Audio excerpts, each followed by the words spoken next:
a lot of great players struggle with. You know, we've seen even the top of the top, Cristiano Ronaldo and Lionel Messi struggle with taking penalties, and you've been so solid for this team. You put me in the same sentence with them two. Wow. Yeah. They don't work as hard as you off the ball, so that's why we're not signing. Hello, welcome to the United Soccer Lounge. My name is Riley James. This is our show from the very wonderful city of Indianapolis, Indiana, here at Grand Park. Super thankful to our host, Indy 11, for making this show happen. We have a show down the line that we'll do as well. Surprise, surprise. 2 shows as opposed to just the promoted one. But today we interview head coach Sean McAuley, star midfielder Jack Blake, as they prepare for a wonderful 2025 season here in the USL Championship, another Open Cup run maybe, and also the USL Jägermeister Cup making its debut in USL Championship. We chat with Sean about his caretaker tags before, Sheffield Wednesday in England. We chatted about Minnesota United. His first full role where it's completely yours. You take it over and run with it. He's made an impact here in Indianapolis. His first season led to Indy 11's first home playoff game since 2019, an Open Cup run that ended in the semifinals against Sporting Kansas City of Major League Soccer, a defeat over Atlanta United in Major League Soccer. Just a wonderful first season for him and building momentum here in 2025. We chat about all of that. Jack Blake, who is part of that team, we chat about his youth growing up with Nottingham Forest and Notts County as opposed to the move to USL Championship and everything that entailed. And what about Indy has made him stay now coming on to his 3rd season with the club. So super thankful to everyone with Indy 11 to help make this happen. Our beautiful hosts here in Grand Park. Please enjoy this interview and subscribe to Goals TV on YouTube and obviously our show on Goals.tv. Like it, subscribe, comment, do all the things you usually do. And here's our interview with Sean McAuley and Jack Blake of Indy 11. Please welcome to the show Coach Sean McAuley and midfielder Jack Blake. Thank you so much, guys, for making time for us. Thank you. Pleasure. So, Jack, I'll start with you. This is not your first stop here in the USL Championship. We were kind of talking before the show about different places in the U.S. you've been in and kind of the cultures and the environments that you've been in. What about Indy has kept you here for maybe longer than other stops? Yeah, I've been really fortunate to play in some really nice places, some good clubs. I think here I like the ambition of the club, you know, where the club sees itself in terms of winning things, and every year we're trying to compete to win something, so that's very important. Yeah, my family and I love it here. We love living here. And yeah, since the gaffer's come in as well, it's kind of built on a foundation, and I'm just really enjoying playing here. Yeah, it's an enjoyable place. And your first job, without the caretaker tag, has been here, and your first season was full of success. We'll talk about it in just a moment. But for you, what's Indy been like to be able to have the job in full, not worry about maybe I'm going to get it or who's going to replace, but like what's been the mindset for you now that you've gotten this job and you've been here for a little while? I think you know, when you come into any job in football, you know, you plan and you want to plan for the next 10 years, and you're not surprised if it ends in 10 minutes. Yeah. What's been really good here is I've got a really good group of players who come into work every day, want to improve, want to get better, and want to compete. And that's the biggest sort of plus that we have as a coaching staff, is that every day we come in, we try and get better, and we're, you know, for the most part, competing at the top end of the competitions that we're involved in, and we want to continue that, especially this weekend in the Jägermeister Cup. Yeah, we'll talk about the balancing those 3 competitions in just a moment, but your first season here ended in a home playoff game for the first time since 2019, a semifinal appearance in the U.S. Open Cup. Like it's big time things that have not happened in this club for a very long time, if ever. Last season, the success of that, how much confidence does that give you as a coach? We talk about players' confidence all the time, but for you, how much does that confidence impact the 2025 season? Yeah, I mean, it's great, you know, but you know, you got to realize that next year is always the most important one. We've got to make sure that we build on the success that we've had. That's really important. And then, like you said, this club's historically not had the most success when it comes to playoffs. You know, and we have an opportunity this year to maybe get into the playoffs 3 years in a row, which has never been done before in its history. So that's something that we're really focusing on. And we also need to win a trophy, and that's where again the Jägermeister Cup comes in. Yeah, no, it's a massive deal for you guys to be able to have sustained success in the club. Obviously, not only for management and the organization, but to keep people here. You know, it's very hard to keep a team together in professional soccer, and you guys have both been a part of teams that have fallen apart because of results, and people get fired and people get sold, and new players come in. So it's really great to see what you guys have built together in a season, but obviously the organization standpoint to be able to have 12 years worth of success and working on 13. But for you, this place and being a big part of a team that has success and being a big part of a team that wins, you've moved around quite a bit in your career, but to find a place, one, where you're happy, your family loves, but to be a part of that, what's that meant to you as a player?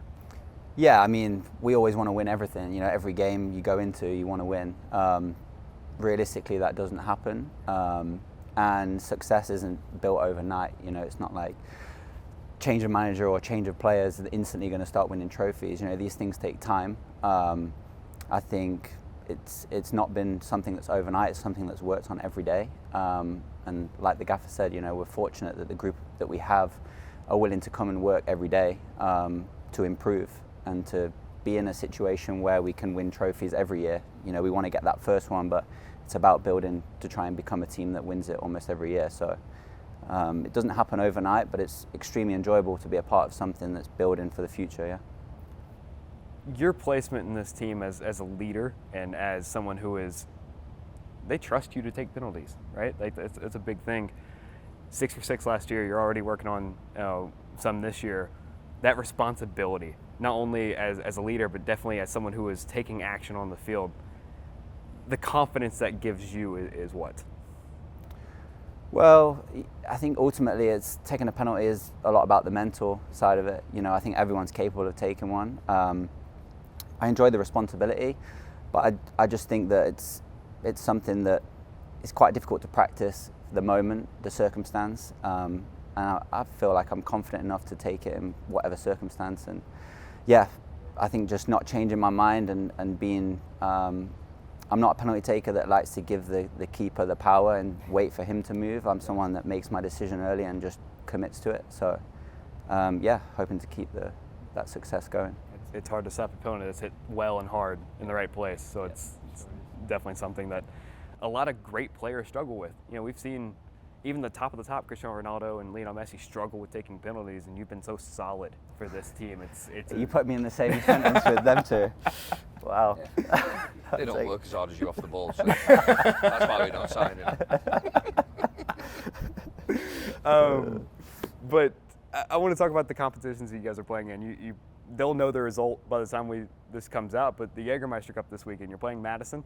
Yep. You have the Open Cup that you guys have advanced in already, and then obviously the league, which is arguably the most important of that. How do you balance as a coach the competitions that you guys are involved in and the importance of each and every week and playing in different types of atmospheres? Well, we're fortunate that the Jägermeister Cup is taking place at the weekend, you know, so we can use that as a regular game. The Open Cup is, you know, especially travelling away from home and playing away from home in midweek fixtures is something that we do need to look at, the periodisation of the week and also the playing time and the minutes of each individual player, and if we can split it up depending on what your opponent is before and what your opponent is after. Then we look at all things like that in terms of the management of the situation, but realistically, if the players are fit and we feel they're fit and they're ready to go, then the players in form will play. Yeah. Going back to last year, you had the Open Cup run to the semifinal to prepare for MLS clubs because you guys play Philadelphia Union next. How much does the games last year against Atlanta United and the games last year against Sporting Kansas City, obviously different seasons, but what about those games are helping you prepare for a Philadelphia down the line? I think it gives us a bit more experience. The lads who are involved in them games gives us experience of playing against, you know, a high level opponent in a, you know, what you would say is a high level game. But in terms of preparation, we'll do the same thing. we're not going to change what we do too much in terms of, what we're facing. We know we're facing a good team. We'll have to have a plan of what we do when they have the ball, and we'll have to have a plan what we do when we transition and get the ball back from them. But other than that, it's a really enjoyable experience that the players get to play against. Some of the best players, well, the best players in our country, and some of the best players in the world are going to be playing that competition. So, we're really looking forward to it. Now, from the player standpoint, preparing for maybe different levels of competition. Obviously, you guys play Madison in USL League One, which is below you guys on the pyramid. You've been part of preparation for MLS matches. From the standpoint of preparing for a level that's not the USL Championship, what is the mindset and thought process of a player?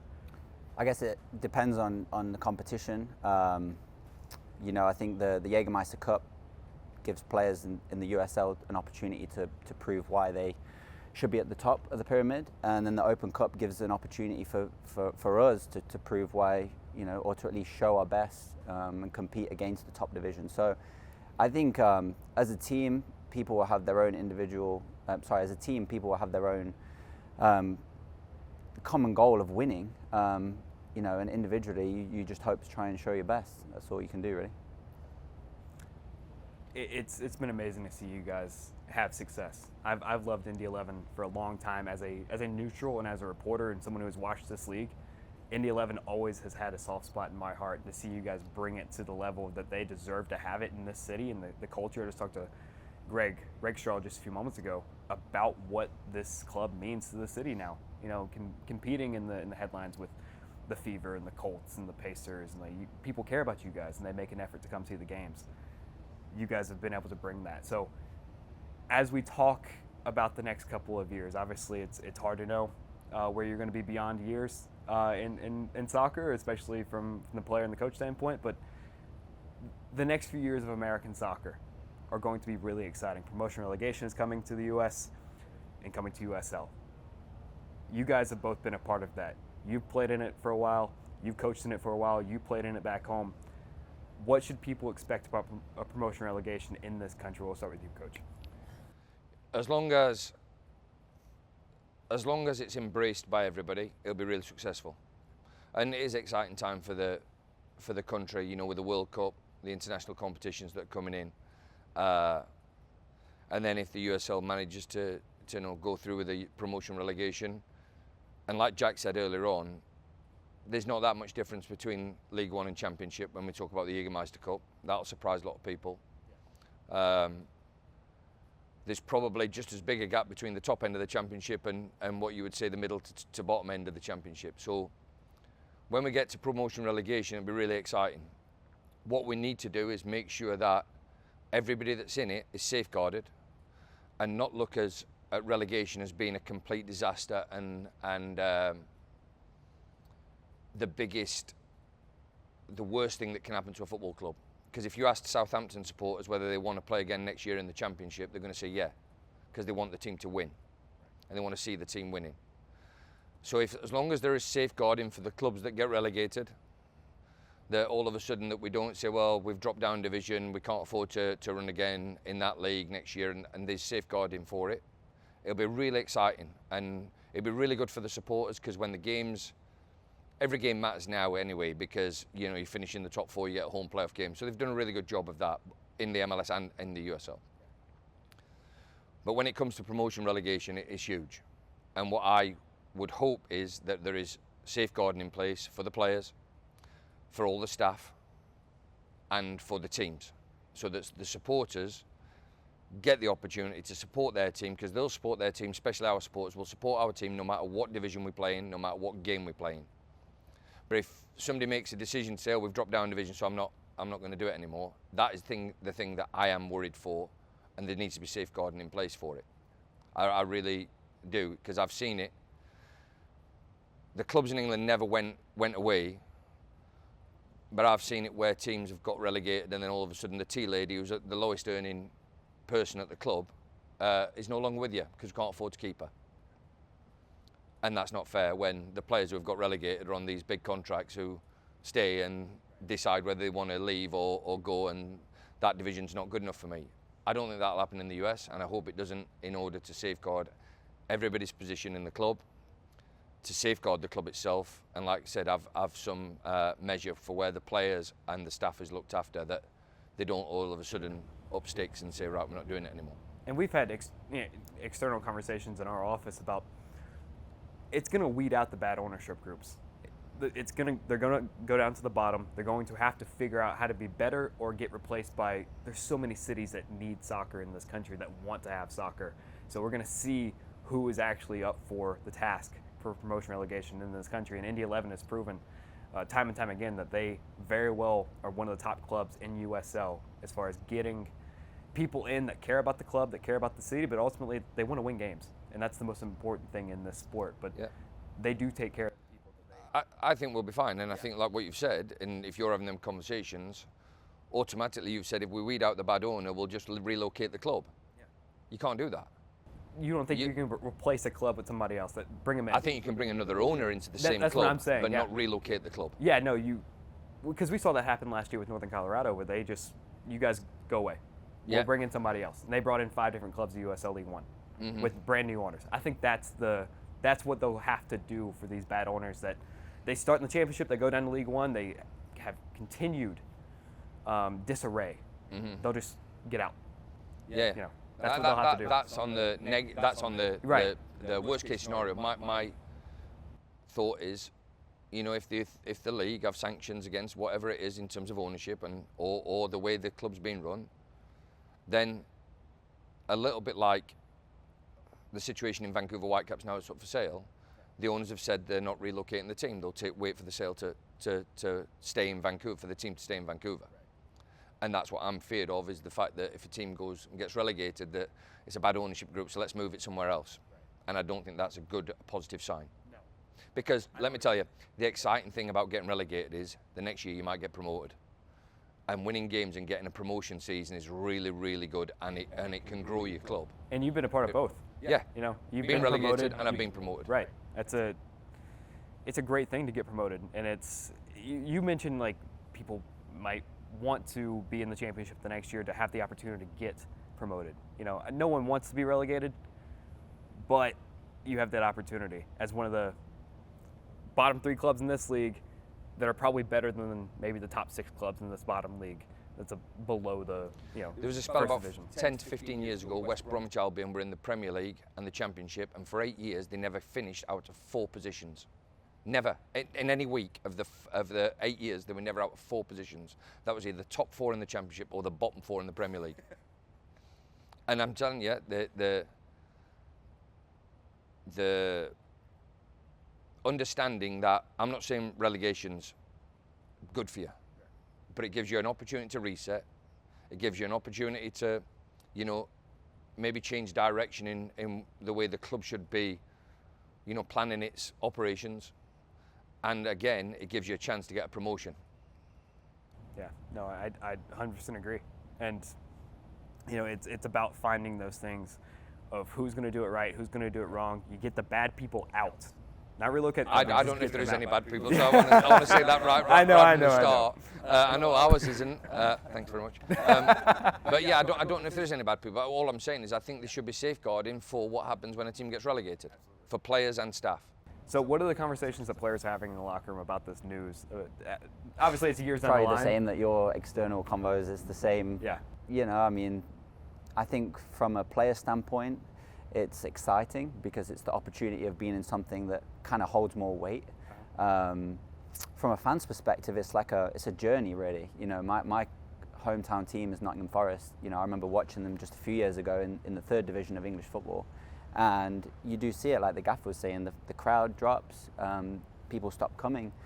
And I think as a fan, it's like a journey, and it's a proud feeling of when they're in the top division, but then it's also a loyal feeling of when you're backing them when they're in the 3rd division. So I think promotion relegation will be very good if it has the right infrastructure for clubs to survive, and create more history. You know, like these cup competitions are having, I think the history behind the clubs, you know, to say we've been down, relegated, but we've also been promoted, and the journey along the way, I think it's exciting. Now I was talking to Greg earlier about creating competition at the top too. 'Cause obviously, we talk about the Premier League all the time. Top 4 teams get to go to the Champions League. Creating that, maybe having a way into the CONCACAF Champions League here in CONCACAF, and just creating competition at the top and obviously at the bottom too. So figuring out the best ways to do those things and have exciting soccer from top to bottom in the league, which is, I think, the goal of USL and it's the goal of American soccer. So it's super exciting. I'm, as a journalist and as someone who is reporting on this league for the last couple of years, we're really excited for this. We're all hoping we don't get fired before this happens to be able to to talk about these things. Yeah. But no, you guys definitely have a ton of experience in your home nations to tell us what's going on. So we're really excited. Thank you so much for coming and hang out. Thank you so much to everyone at Indy 11 to help make this happen. Super grateful to be in a place like this in Grand Park to chat with guys like Sean McAuley and Jack Blake as they go through the USL Championship season, as they begin the Jägermeister Cup, as they're in the middle of the US Open Cup. Super grateful they made time for me in this facilities. It couldn't have happened any better, so super thankful to all of them and obviously the club. You can get in touch with us on the internet at RayleighJamesIAC on Instagram and X. The show's Instagram account is at USL on Goals. The parent company is at goals.tv on Instagram, at goals_TV on X. And there's plenty of great creators covering soccer from around the world, including the entire catalog of my shows available on goals.tv. That'll do it for us. Thank you so much for watching our show today. We have another show from this very location coming down the line with Greg Rakestraw, the commentator for both television and radio for Indy 11. But for now, we thank you so much for watching our show today. For Sean McAuley and Jack Blake, I'm Riley James, if anyone cares. Thank you so much, and we'll see you next week.